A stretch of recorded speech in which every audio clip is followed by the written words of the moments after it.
Bismillahirrahmanirrahim. Assalamualaikum warahmatullahi wabarakatuh. Alhamdulillahilladzi nahmaduhu wa nasta'inuhu wa nastaghfiruh wa na'udzu billahi min syururi anfusina wa min sayyiati a'malina may yahdihillahu fala mudhillalah wa may yudlil fala hadiyalah. Asyhadu an la ilaha illallah wahdahu la syarikalah wa ashhadu anna Muhammadan abduhu wa rasuluhu la nabiyya ba'dah. Allahumma fasalli wa sallim wa barik ala sayyidina wa habibina wa syafi'ina maulana Muhammadin wa ala alihi wa ashabihi wa ala manittaba'an nur alladzi unsila ma'ahu ila yaumiddin amma ba'du.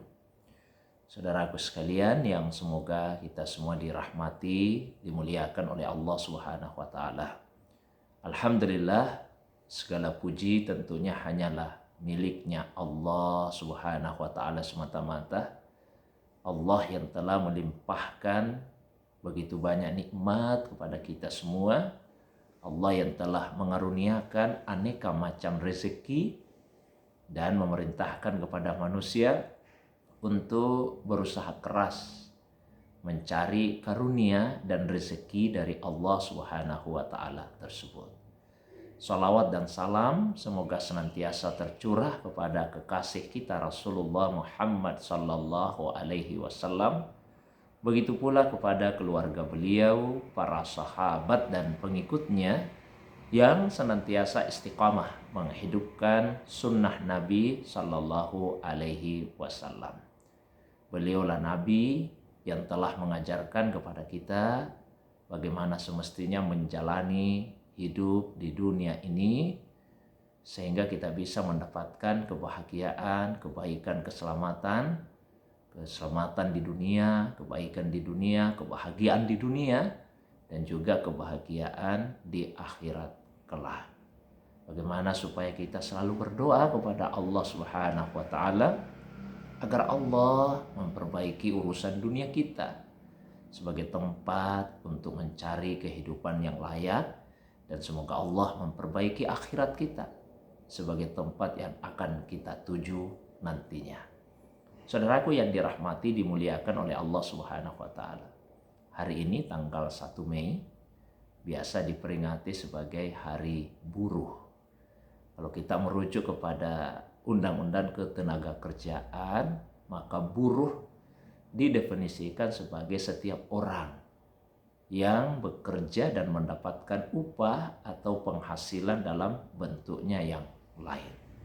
Nah, kita ingin sedikit membahas tentang bagaimana pandangan agama mengenai bekerja dalam konteks untuk mencari rezeki tersebut. Begitu banyak ayat Al-Quran dan hadis Nabi Shallallahu Alaihi Wasallam yang memerintahkan kepada kita ini umat Islam agar bekerja, bukan hanya bekerja tapi bekerja dengan keras. Misalnya saja di dalam Al-Quran Allah Subhanahu Wa Taala berfirman, fa idza qudiyatis shalah fantashiru fil ardi wabtaghu min fadlillah. Maka apabila salat telah selesai ditunaikan, maka bertebaranlah di muka bumi dan carilah dengan usaha keras sebagian karunia Allah Subhanahu wa taala. Salat di dalam ayat tadi difahami oleh para ulama kita dengan salat Jumat. Jadi setelah salat Jumat segera bertebaran di muka bumi. Jangan tinggal lama-lama ya untuk beribadah lagi dalam bentuk yang sifatnya mahdah, apalagi kalau hanya sekedar hura-hura istirahat saja, tapi bersegeralah untuk mencari karunia dari Allah Subhanahu wa taala. Sehingga bekerja mencari rezeki itu adalah bagian dari perintah agama. Nah, ini penting. Karena merupakan bagian dari perintah dari Allah Subhanahu wa taala, maka bagi siapa yang melaksanakannya tentu dia akan mendapatkan pahala. Jadi posisikanlah bekerja itu sebagai satu ibadah. Ini poin pertamanya. Bekerja itu adalah ibadah. Karena ibadah ada dua macam. Ada ibadah mahdhah, ibadah murni atau ibadah khassah, ibadah khusus. dan ada ibadah ghairu mahdah, ibadah yang tidak murni, ibadah yang ammah, yang bersifat umum. Kalau ibadah mahdah itu sudah ditetapkan waktu atau tempat atau tata caranya, seperti sholat, zakat, puasa, haji, umrah, dan semacamnya. Sementara ibadah ghairu mahdah atau ibadah ammah adalah semua aktivitas hidup yang dilakukan dengan tujuan untuk mendapatkan keridhaannya Allah. Maka poin pertamanya, bekerja adalah ibadah. Poin yang keduanya, bekerjalah dengan niat untuk mendapatkan keridhaan dari Allah Subhanahu wa Ta'ala. Bukan semata-mata untuk mendapatkan gaji, bukan semata-mata untuk mendapatkan penghasilan, bukan semata-mata untuk mendapatkan upah. Tapi yang lebih tinggi daripada itu, bekerja untuk mendapatkan keridhaan dari Allah Subhanahu wa Ta'ala. Nah, sehingga sebagai konsekuensinya, maka yang pertama konsekuensinya, pekerjaan itu tentu harus dilakukan dengan cara yang sesuai dengan tuntunan dari Allah Subhanahu wa Ta'ala, sesuai tuntunan dari Rasulullah SAW, ya sesuai dengan tuntunan agama. Karena tidaklah mungkin Allah Subhanahu wa Ta'ala akan memberikan ridhonya apabila pekerjaan itu tidak dilakukan sesuai dengan tuntunannya. Maka singkatnya adalah, bekerjalah dengan pekerjaan yang halal. Rasulullah SAW dalam sebuah hadis riwayat Ahmad dalam kitab musnadnya bersabda, innallaha thayyibun wa la yaqbalu illa thayyiban. Sesungguhnya Allah itu thayyib, Allah itu baik, Allah itu bersih, Allah itu suci, dan Allah tidak akan menerima kecuali yang baik, yang bersih, yang suci pula. Jadi pekerjaan harus pekerjaan yang halal. Itu dulu. Jadi jangan karena tergiur dengan gaji yang besar, penghasilan yang besar, lalu kemudian pekerjaannya menjadi pekerjaan yang haram atau paling tidak yang subhat. Usahakan pekerjaan itu betul-betul pekerjaan yang halal. Karena hanya dengan cara seperti itu Allah Subhanahu wa Ta'ala akan memberikan ridhanya. Konsekuensi yang kedua, agar pekerjaan tersebut diridai oleh Allah Subhanahu wa Ta'ala, yaitu apa yang diperoleh dari pekerjaan itu yang berupa gaji, upah, penghasilan tadi, gunakanlah untuk menunaikan kewajiban kita. Baik itu kewajiban kepada mereka yang dibawa tanggungan, dan tentu saja juga kewajiban kepada Allah Subhanahu wa Ta'ala. Sebagai seorang kepala keluarga misalnya, gunakanlah penghasilan tersebut untuk menafkahi mereka, karena itu adalah kewajiban kita. Kewajiban untuk menafkahi anggota keluarga.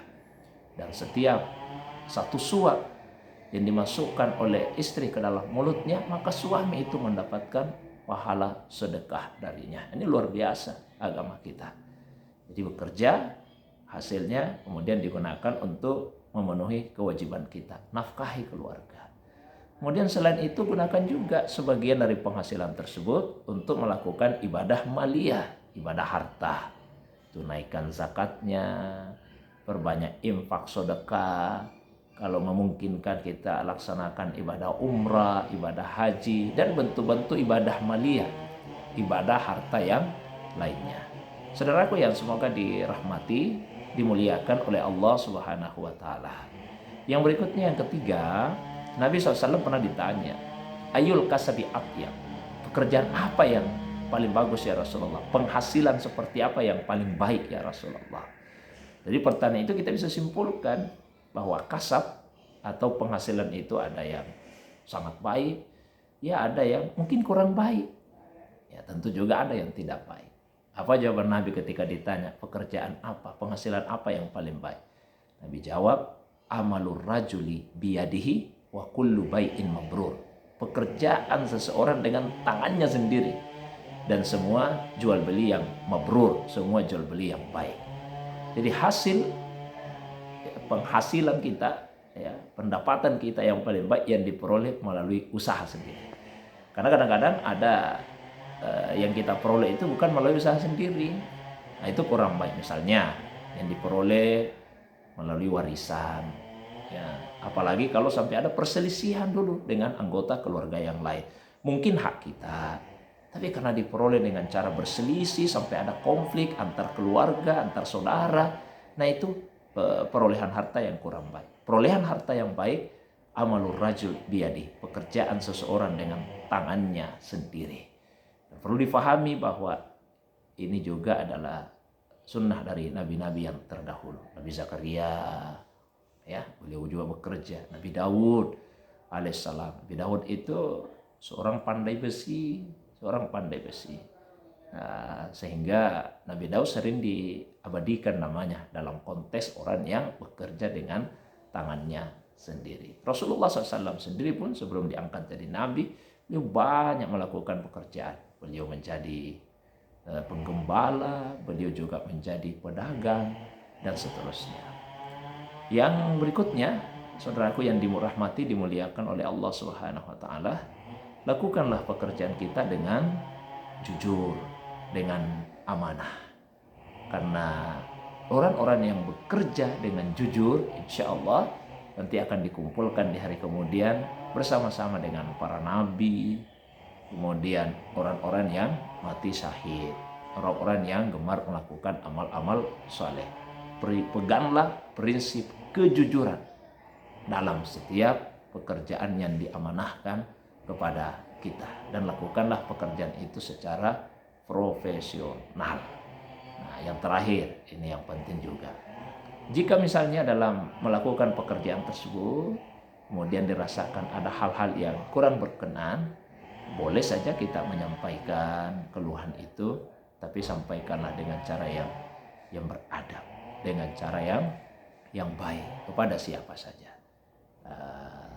Paling terakhir, saudaraku yang dimuliakan Allah, bagi siapapun di antara Bapak Ibu yang mempunyai buruh, yang mempunyai karyawan, yang mempunyai pekerja, maka tunaikanlah hak-hak mereka dengan cara yang sebaik-baiknya. Rasulullah SAW mengingatkan dalam sebuah hadis, a'til ajira ajrahu qabla ayajiffa urukahu. Berikanlah pekerjamu, buruhmu, karyawanmu upahnya sebelum keringatnya itu kering. Ya, dan bagi mereka yang bisa melakukan hal tersebut, ini adalah satu amal ibadah yang bisa mempercepat terkabulnya doa-doa kita. Selamat Hari Buruh. Mudah-mudahan bagi para buruh diberikan keimanan, kekuatan, kesehatan oleh Allah Subhanahu wa taala dalam melakukan aktivitas pekerjaannya, mendapatkan harta yang halal, bisa menafkahi keluarganya, dan penghasilannya jadi sarana untuk mendekatkan diri kepada Allah Subhanahu wa taala. Dan bagi siapapun yang mempunyai buruh, mempunyai karyawan, jadikanlah itu juga sebagai sarana untuk beribadah kepada Allah Subhanahu wa taala dengan cara menunaikan hak-hak buruh dengan cara yang sebaik-baiknya. Mudah-mudahan kita semua senantiasa dijaga, dilindungi oleh Allah Subhanahu wa taala dalam seluruh aktivitas pekerjaan kita.